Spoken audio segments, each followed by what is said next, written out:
It's official, guys. Ghana will be at the 2026 World Cup happening in the US, Mexico, and Canada. This is going to be Ghana Black Stars' fifth World Cup appearance, and we did it in style. Out of 30 possible points, Ghana Black Stars had 25 points with plus 17 goal difference. When you compare Ghana Black Stars stats with the rest of Africa, Ghana Black Stars is top 5 in goals, top 5 in points, top 5 in defense, top 5 in efficiency, and top 5 when it comes to overall team balance. We are not just the best team in our group, we are one of the best teams across Africa right now. So I'm excited that Ghana Black Stars is coming to the World Cup. My name is Tenebi Tony. I'm a Ghanaian writer. I think I mentioned my name earlier, and the fact that I'm a writer earlier. Yeah. Charlie, I'm too excited. My mind all the jam. Anyway, let me calm down and give you some World Cup stats. Then, I can go back to my celebrations. So, Ghana Black Stars' fifth World Cup appearance in 2026 would make us one of the top 5 countries in Africa when it comes to World Cup appearances. The country with the most World Cup appearances in Africa currently is Cameroon. They've made 8 World Cup appearances. The countries who are number 2 are Nigeria, Morocco, and Tunisia. All of them have made 6 World Cup appearances. Morocco and Tunisia would be at the 2026 World Cup, rising their number to 7. Nigeria will remain at 6, and Ghana would be 5. So we are top 5 when it comes to World Cup appearances. And this is even crazier when you think about the fact that the first time Nigeria went to the World Cup was in 1994 in the US. From the 1994 World Cup, actually, let me give them some credit. Nigeria had a very, very impressive run. The Nigeria 1994 World Cup is considered the golden generation of Nigeria. They had JJ Okocha, Yakini, Daniel Amokachi, and Sunday Olise. So they had a very, very impressive run in 1994 World Cup. They went all the way to the round of 16 and they got kicked out. And actually, they played most of their games in Dallas, where I live now. But what happened to Nigeria? They used to be a dominant force in football in Africa. What happened? I guess we'll never know. But what we will know is the 1994 World Cup, which Nigeria went to, still hold the record as the highest attended World Cup in the history of FIFA World Cup. Yeah, 1994 World Cup had 24 countries.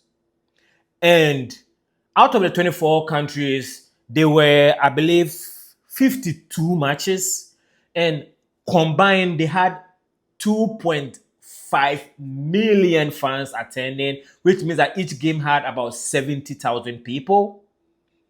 And that went on to set a record that when FIFA increased the number of countries who participate in the World Cup to 32 with 64 matches, no World Cup has come close to, beating the record the US set.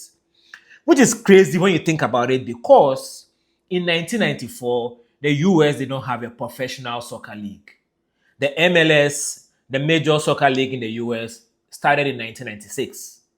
So Americans were not watching soccer, but they set a record when it came to World Cup attendance. Why is that? Well, I did an interview with a sports history professor. I think I'll put it over here. And he told me that it's because Americans love to party. Americans work hard, but they also play hard. So they will work like 40 hours or more, like crazy work hours. I live here. We do crazy work hours over here.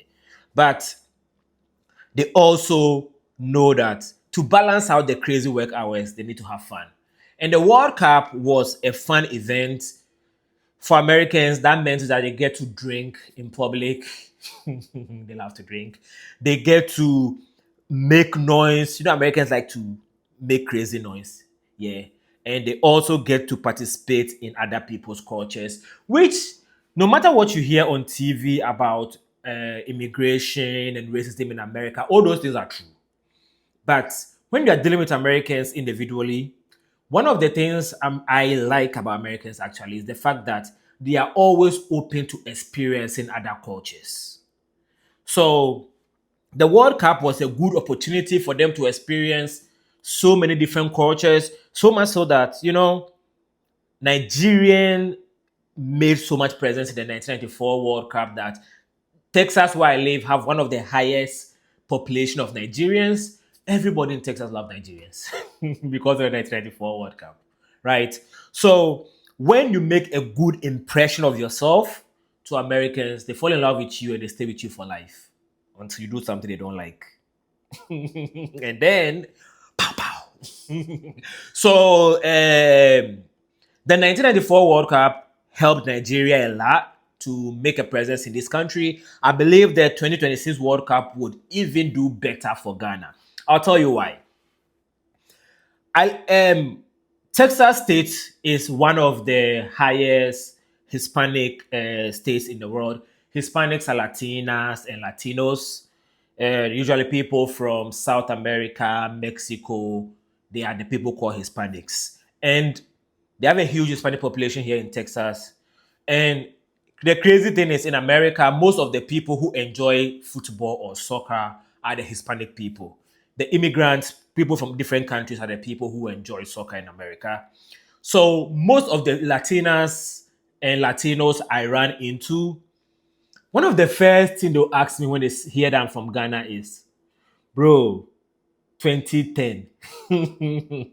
You all know what they're talking about, right? When Ghana lost to Uruguay in the quarterfinals, yeah. At least twice a week, somebody brings it up to me in casual conversations.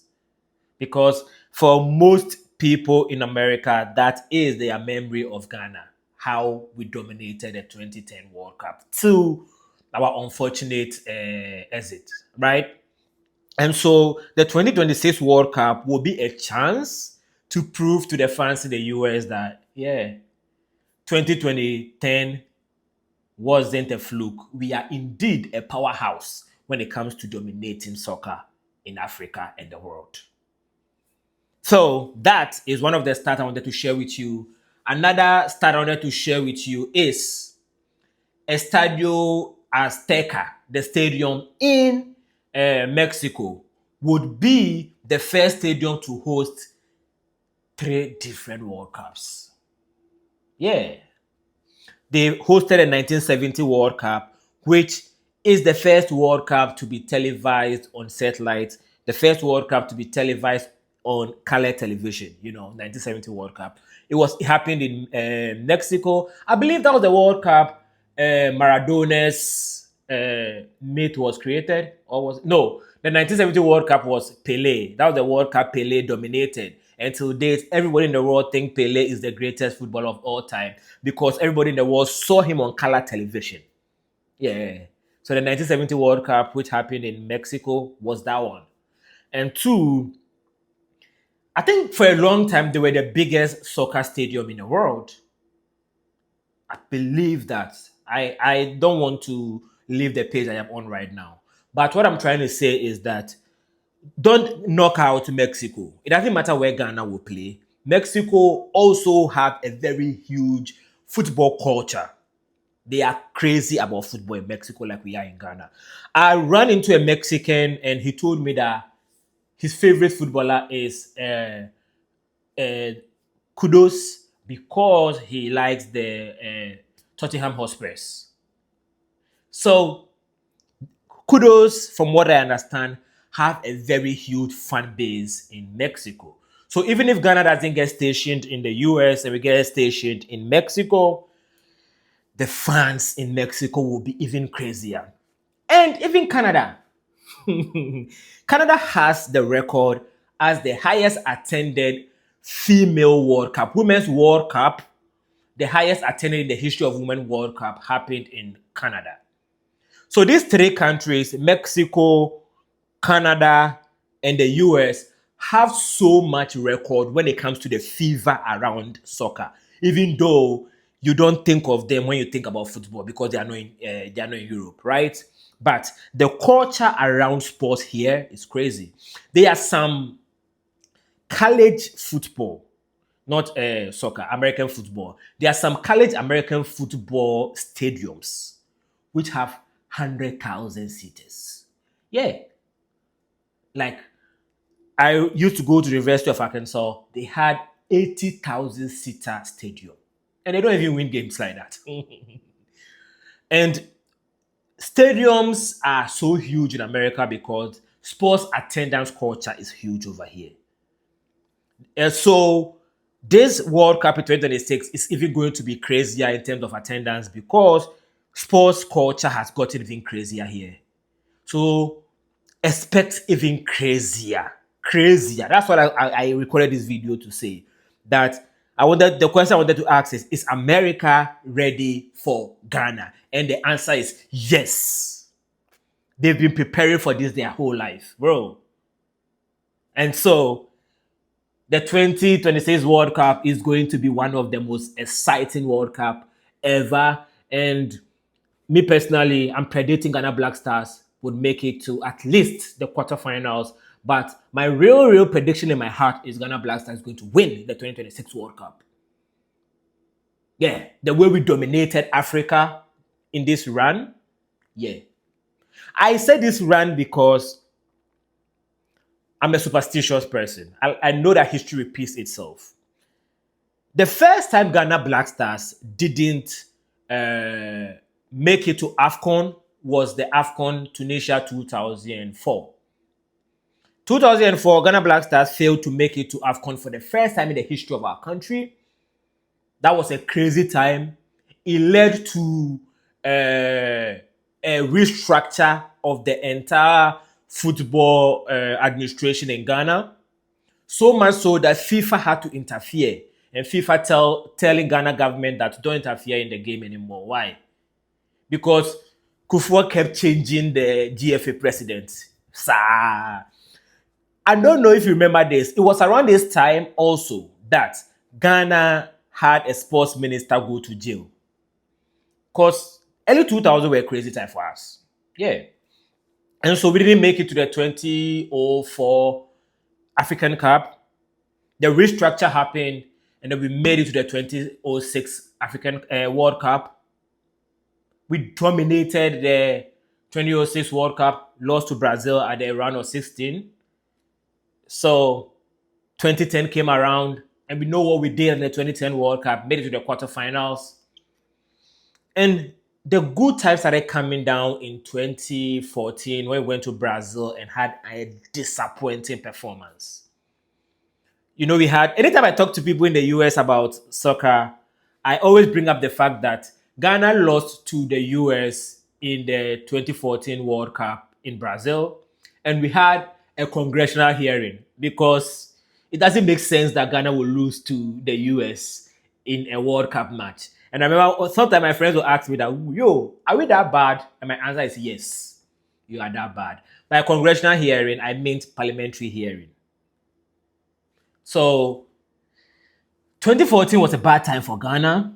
We lost to the US. Crazy. What even angers me about the 2014 World Cup is we didn't have to lose to Portugal. That game we lost to Portugal, disappointing. Even more disappointing than the game we lost to US. And so the bad time started in 2014. We didn't make it to the 2018 World Cup, which was the first time we are missing out of the World Cup after 3 successive appearances. And we tried to redeem ourselves in 2022 by making it to the World Cup with the youngest team. And unfortunately, again, losing to Portugal didn't make sense. So we lost to Portugal in the 2022 World Cup. We went home. Sad. But just like 2004, when the bad time engineered us to 3 successive World Cup runs, this bad time of not making it to AFCON in 2026 engineered us to us making it to the World Cup in this fashion. And we are going to carry that energy to winning the 2026 World Cup. That is my final word on this. Subscribe to my channel. I don't usually talk about sports, but the World Cup is different. I talk about Ghana's international relations. If you are interested in conversations around where Ghana is globally on